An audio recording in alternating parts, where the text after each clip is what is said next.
Good morning, Facebook. Here today, looking at Psalms chapter 60, looking at verses 9 through 12. And now you see David here. He's tried everything. He's tried to fight this battle on his own, in his own strength, according to the power of his massive army, even in the strength of his massive army. He's tried using his own human wisdom and logic to fight this physical battle that he was facing. But David soon realized here in verse 9 that it's all meaningless.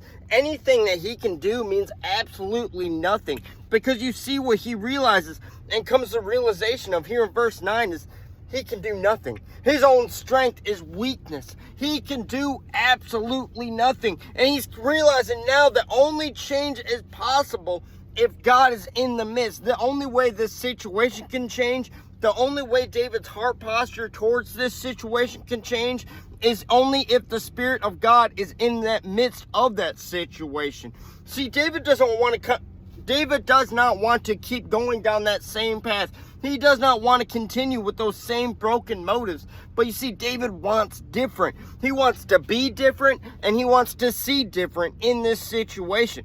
But David knows the only way that's possible is if God is in this story. If God is in the midst of it, that is the only way things can change. Because if he takes the reins, if we take the reins of our situations, our trials, and our tribulations, it's all going to go to crap and it's going to blow up in our face as it has many times before.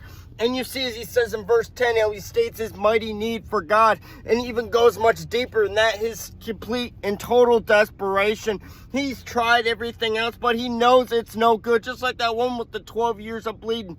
She spent everything. She's tried everything, but realizes it does nothing, and she's desperate to get out of that pain. You see, that's the same state David is in. He's desperate to get out, and what that does, it keeps him humble to God.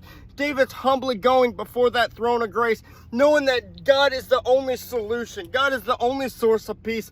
God is the only way out of this situation, and only way a way can come from this situation.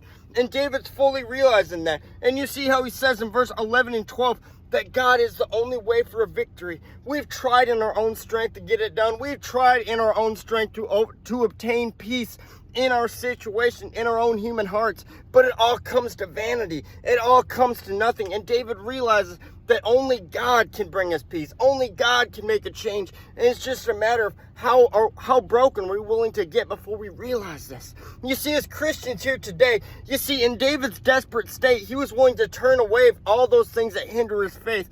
He was willing to turn away from everything that hindered him. But us as Christians today, when is the last time we were truly desperate from God and willing to turn away anything that hindered our faith?